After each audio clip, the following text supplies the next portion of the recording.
Hello everyone, সবাই কেমন আছো? আশা করি ভালো আছো এবং সুস্থ আছো। আজকের একটা খুব সুন্দর একটা ব্লগ নিয়ে চলে এলাম। এই ব্লগটা হচ্ছে আমার একটা নতুন অভিজ্ঞতা।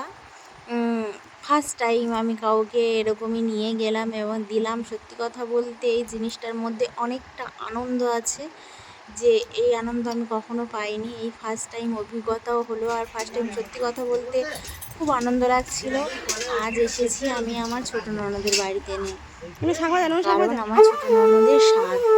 তো শ্বশুর বাড়িতে 7 মাসে স্বাদ হয়, তো বাপের বাড়িতে তখন 9 মাসে স্বাদ হয়। এই 9 মাস আর আমি একা ওনার একটা ভাইয়ের বউ, তাই আমি বাড়িতে নিয়ে গেছিলাম। ওখানে গিয়ে ওনাকে স্বাদ দিলাম। প্রথম মিষ্টি ফলের স্বাদ দিয়ে দিয়েছি সকালবেলা।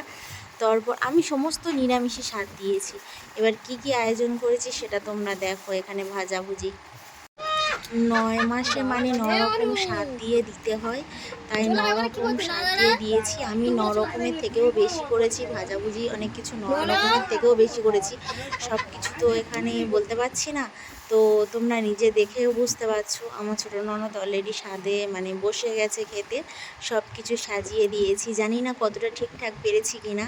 তবে সত্যি কথা বলতে এই প্রথমবার আমি আমার ছোটো ননদের স্বাদ দিচ্ছি। সত্যি কথা বলতে একটা নতুন অভিজ্ঞতা, খুব আনন্দ লাগছিল।